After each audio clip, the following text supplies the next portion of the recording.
kita bertemu lagi dalam untuk selalu reading. Bacaan kita pagi ini terambil dari 1 Tawarik pasal 25 ayat 1 sampai ayat 31. Persilahkan.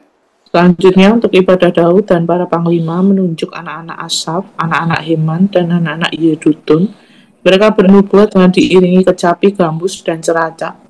Daftar orang-orang yang bekerja dalam ibadah ini ialah yang berikut. Dari anak-anak Asaf ialah Zakur, Yusuf, Netanya, dan Asarela. Anak-anak Asaf di bawah pimpinan Asaf yang bernubuat dengan petunjuk raja. Dari Yedutun ialah anak-anak Yedutun, Gedalia, Seri, Yesaya, Simei, Hasabya, dan Matika. 6 orang di bawah pimpinan ayah mereka, Yedutun, yang bernubuat dengan diiringi kecapi pada waktu menyanyikan syukur dan puji-pujian bagi Tuhan. Dari Heman ialah anak-anak Heman, Bukia, Matanya, Usiel, Sebuel, Yerimot, Hananya, Hanani, Eliata, Gidalti, Romamti Eser, Yosbekasa, Maloti, Hotir, dan Mahasiot. Mereka ini sekalian adalah anak-anak Heman, melihat raja menurut janji Allah untuk meninggikan tanduk kekuatannya. Sebab Allah telah memberikan kepada Heman 14 orang anak laki-laki dan 3 orang anak perempuan. Mereka ini sekalian berada di bawah pimpinan ayah mereka pada waktu menyanyikan nyanyian di rumah Tuhan dengan diiringi ceracap, gambus, dan kecapi untuk ibadah di rumah Allah dengan petunjuk raja. Demikianlah keadaan Bani Asaf, Yedutun, dan Heman. Jumlah mereka bersama-sama saudara-saudara mereka yang telah dilatih penyanyi untuk Tuhan, mereka sekalian adalah ahli seni, ada 288 orang, tua dan muda, guru dan murid, membuang undi mengenai tugasnya. Lalu jatuhlah undian yang pertama pada Yusuf, orang Asaf, undian yang kedua pada Gedalia dengan saudara-saudaranya dan anak-anaknya, 12 orang. Undian yang ketiga pada Zakur, anak-anaknya dan saudara-saudaranya, 12 orang. Undian yang keempat pada Yifsri, anak-anaknya dan saudara-saudaranya, 12 orang. Undian yang kelima pada Netanya, anak-anaknya dan saudara-saudaranya, 12 orang. Undian yang keenam pada Bukia, anak-anaknya dan saudara-saudaranya 12 orang, dan saudara-saudaranya 12 orang. Undian yang kedelapan pada Yesaya, anak-anaknya dan saudara-saudaranya 12 orang. Undian yang kesembilan pada Matanya, anak-anaknya dan saudara-saudaranya 12 orang. Undian yang ke-10 pada Simei, anak-anaknya dan saudara-saudaranya 12 orang. Undian yang ke-11 pada Asarel, anak-anaknya dan saudara-saudaranya 12 orang. Undian yang ke-13 pada Subael, anak-anaknya dan saudara-saudaranya 12 orang. Undian yang ke-14 pada Matika, anak-anaknya dan saudara-saudaranya 12 orang. Undian yang ke-15 pada Yeremot, anak-anaknya dan saudara-saudaranya 12 orang. Undian yang ke-16 pada Hanania, anak-anaknya dan saudara-saudaranya 12 orang. Undian yang ke-17 pada Yosbekasa, anak-anaknya dan saudara-saudaranya 12 orang. Undian yang ke-18 pada Hanani, anak-anaknya dan saudara-saudaranya 12 orang. Undian ke-19 pada Maloti, anak-anaknya dan saudara-saudaranya 12 orang. Undian yang ke-20 pada Eliata, anak-anaknya dan saudara-saudaranya 12 orang. Undian yang ke-21 pada Hotir, anak-anaknya dan saudara-saudaranya 12 orang.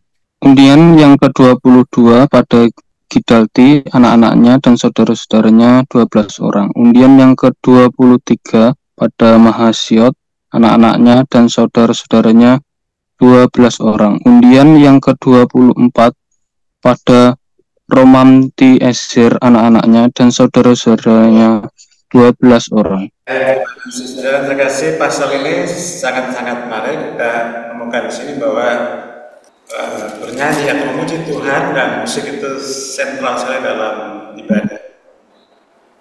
Jadi ibadah bukan wilayah kognitif seperti yang dominan, tapi musik dan pujian itu sangat-sangat sentral.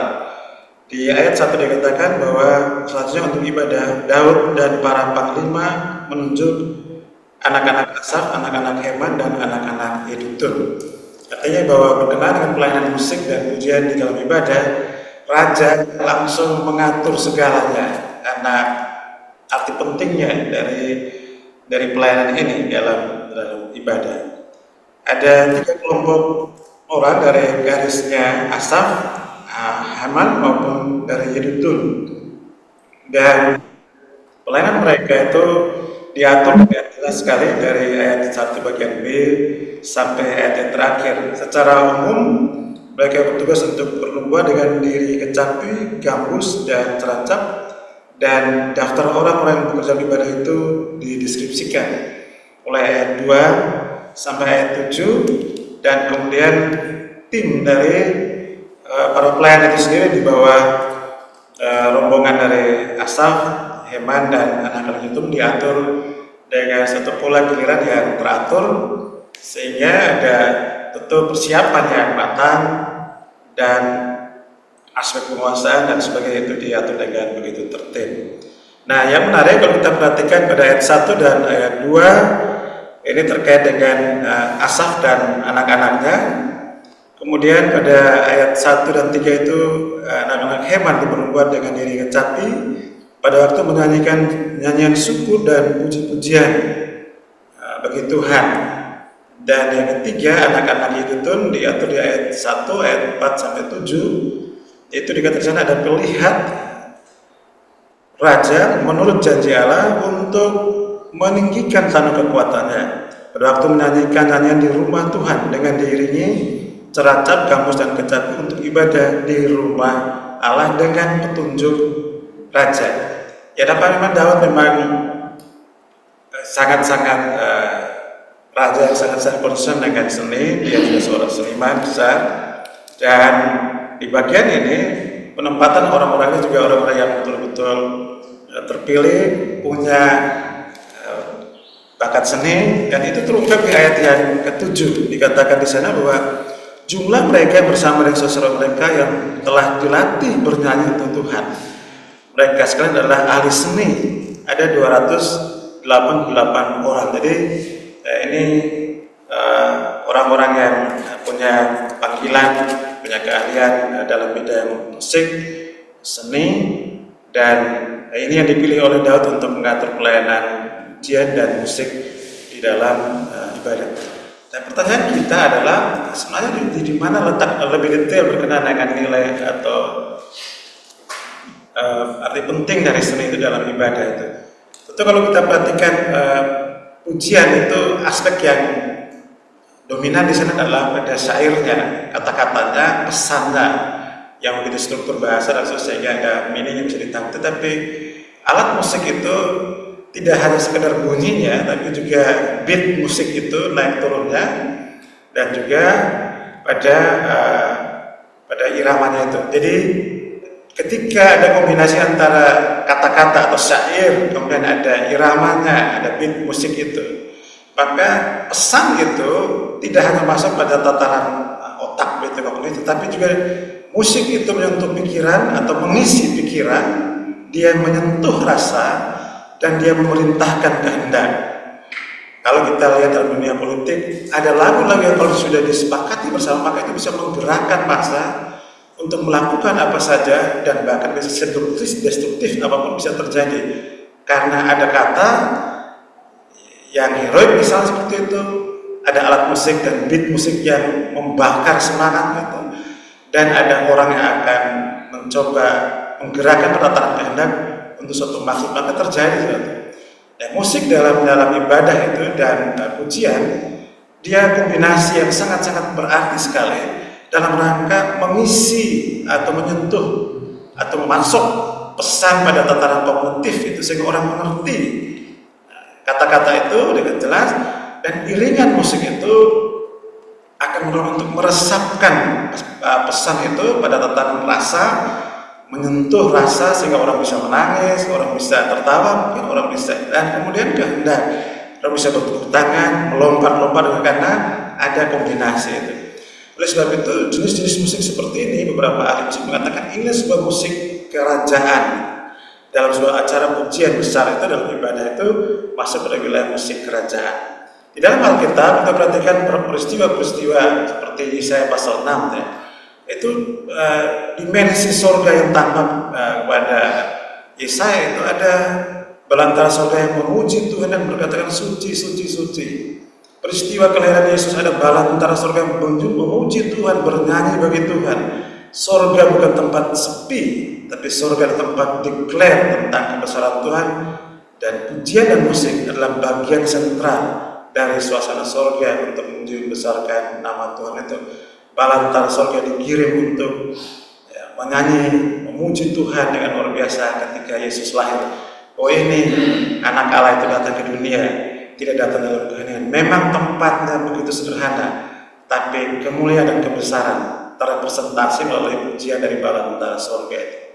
Jika musik sangat-sangat sentral dalam ibadah, dan nyanyian itu menjadi bagian tak terpisahkan dari semua itu. Nah, semua mereka dilatih untuk bernyanyi bagi Tuhan, mereka ahli seni. Dan kalau kita perhatikan ayat yang ke-8 dari bagian akhir itu ada jadwal pelayanan diatur dengan baik, ditetapkan melalui undian sebanyak 24 undian. Dengan 24 undian artinya Daud tidak kekurangan tim musik, tim pujian. Dengan undian ini kita bisa melihat itu bahwa jadwalnya itu tidak dadaan begitu, karena satu orang akan berulang setelah sekian waktu. Artinya ada persiapan yang memadai. Artinya orang akan berlatih untuk memahami kata-kata dari pujian itu, meresapinya, bahkan sudah melaksanakannya. Dan yang terpenting, beberapa ahli musik mengatakan ketika sesuatu dipersiapkan, maka apa terjadi? Yang dinyanyi, yang akan dinyanyikan, yang akan dimainkan itu tidak sekedar pada tataran ya pokoknya berjalan, tetapi dia menjadi yang namanya musik hati. Musik hati setiap orang pasti mengalami. Kalau seorang menyanyi pujian itu berkali-kali, maka satu waktu mungkin bangun tidur, tiba-tiba yang terlontar pertama dari hatinya dan keluar dari mulutnya adalah satu nyanyian atau satu pujian. Karena dia sudah tak terpisahkan lagi, yang sudah inherent, sudah balong sum-sum dengan dirinya. Jika lagu itu muncul lagi, lagu itu muncul lagi, lagu itu muncul lagi, dia mengalir begitu saja, karena dia sudah menjadi bagian yang sudah meresap, sudah menjadi satu dengan orang itu. Dia menjadi musik hati. Dan setiap kita mestinya bisa mengidentifikasi jenis musik hati saya itu apa. Melankoliskah, periangkah, atau seperti apa. Dan itu menjadi kekasihnya seorang. Ketika seorang menyanyi lagu seperti itu, maka betul-betul akan totalitas. Dan orang mengatakan, oh, si penyanyi ini dia tipikalnya seperti ini, oh dia ini seperti ini, dia rocker mungkin, dia pop, dia disco. Dan dalam pelayanan kelompok atau tim pelayanan ini harus sampai pada tataran itu, berlatih dan berlatih dan berlatih sehingga semua dipersiapkan itu menjadi musik hati bagi pelakunya. Jika pada waktu itu mereka tampil pasti all out gitu. Dan ini kita lihat bahwa memang tampilan sebuah musik itu tidak butuh banyak waktu. Ya, Soteria Celebration, timnya berlatih bisa 2 bulan. Setiap hari cuma satu lagu paling 4 menit, 3 menit. Kalau diulang-ulang bisa 5 menit, 6 menit. Tapi latihan yang panjang itu ketika ditampilkan pasti totalitas dan terasa sekali. Tidak, orang katakan tidak ampang, tapi punya wibawa pujian, punya urapan dalam pujian. Undian-undian ini menunjuk kepada hal itu bahwa Daud merindukan semua tim itu mempersiapkan diri dengan sebaik-baiknya, melayani yang persiapan dengan matang, tampil secara profesional. Memang jelas bahwa Christianity is a singing faith gitu. Kekristenan itu adalah iman yang bernyanyi. Kitab-kitab syair, 5 kitab dalam Alkitab itu menunjuk dengan tegas bahwa Christianity is a singing faith. Bernyanyi dan penggunaan alat musik itu sah dan otentik selaku medium ekspresi religiusitas kekristenan. Bahkan Allah berkenan menyatakan kehendaknya ketika pujian dilantunkan dan alat musik dimainkan. Karena itu layak untuk dipersiapkan secara baik, secara profesional, dan dilaksanakan dengan penuh keindahan dan kebesaran. Tentu ini menantang semua kita yang ambil bagian dalam doa pagi ini, dan juga ya biar memotivasi kita untuk memikirkan bagaimana kita meningkatkan kualitas pada aspek pelayanan ini, pujian dan musik untuk pelayanan-pelayanan kita ke depan. Karena kalau kita kembali ke ayat 1 sampai ayat 7, Ada yang terpanggil untuk mengambil bagian dalam pelayanan musik dan pujian dan bernubuat. Ada yang memuji meninggikan nama Tuhan, dan ada yang menyanyi dengan penginterian bagi hormat dan kemuliaan nama Tuhan. Kenapa? Karena segala yang ditampilkan yang terbaik. Mazmur katakan Tuhan bertahta di atas puji-pujian umatnya. Bayangkan kita sederhana, kemarin kita coba pikirkan kalau ada seorang penyanyi yang terkenal sekali datang, dia bernyanyi dengan luar biasa, ribuan orang bertepuk tangan, lalu dia turun dari panggung, tangan-tangan orang itu mengangkat dia, ayun-ayunkan dia ya berada di atas begitu banyak tangan yang menopang dia, yaitu dia bertakhta di atas tangan, di atas sokongan dari para penggemar, dan Tuhan bertakhta di atas puji-pujian, dan puji-pujian dinyanyikan dengan sebegitu baik, musik yang diperlukan dengan baik dan dialunkan, maka Tuhan itu senang, dia dipuja-puji, dia disembah, diagungkan di atas puji-pujian punya kuasa, kekuatan untuk menarik dia turun dan bertakhta di atasnya. Dan kita boleh merasakan baik pada tataran kognitif, perasaan kehendak, bagaimana Tuhan mengkomunikasikan dirinya mulai kata-kata profetik, kata-kata pujian dan seterusnya, punya message, itu pasti mendatangkan sukacita. Dalam banyak hal kesepian terusir ketika orang mendengarkan lagu-lagu instrumental rohani. Kenapa? Karena instrumental yang diam bukan hanya diam, dia berbicara dengan kuat. Dalam banyak hal ada puji-pujian yang terlontar dan kata-kata, orang mendengarnya dan mendapatkan pesan-pesan rohani oleh puji-pujian itu. Dan dalam banyak hal orang bersaksi betapa musik itu membawa mereka menggerakkan kakinya, menghentakkan kakinya kecil-kecil, menggerakkan jari telunjuk dan jari tangannya, bahkan mendorong orang untuk melompat memuji dan memuliakan nama Tuhan. Mari kita persiapkan pelayanan ini dengan sebaik-baiknya untuk kemuliaan nama Tuhan. Amanat teks bagi kita pagi adalah Allah itu layak menerima segala nyanyian dengan iringan alat musik dari umatnya. Panggilan pelayanan pujian dan musik adalah mulia di hadapan Allah. Aplikasi bagi kita, sudahkah saya dan saudara bernyanyi dan bermusik untuk kemuliaan Tuhan dengan sebaik-baiknya, dan maukah kita prepare segalanya agar bisa memberikan yang terbaik? Pujian pagi-pagi kita di pagi setiap pagi, biarlah madah pujian yang terbaik, dan segala kita kerjakan itu juga memuliakan nama Tuhan.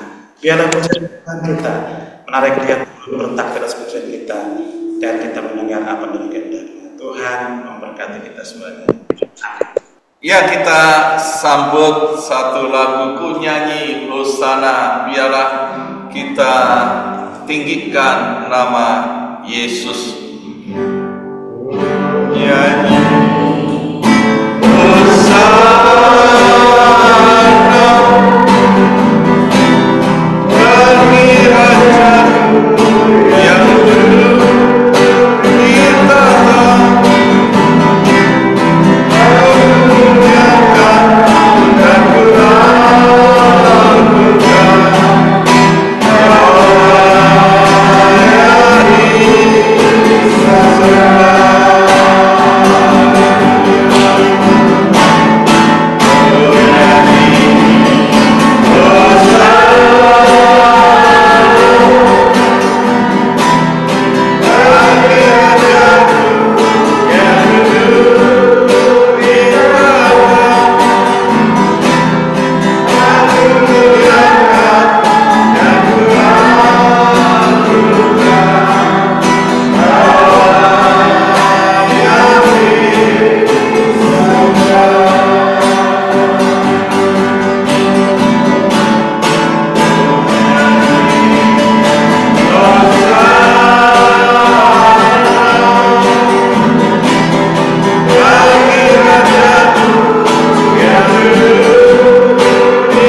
ini ada orang-orang yang sudah Tuhan pilih, Tuhan tetapkan sebagai pemimpin puji-pujian yang bernubuat dan mengucap syukur, meninggikan nama Tuhan, dan Tuhan memberi semua fasilitas, alat-alat yang dikuduskan, disucikan untuk memuji dan menyembah Tuhan. Di dalam ibadah biarlah hati kami senantiasa memuji dan menyembah Tuhan dan terus ada dalam hadirat Tuhan.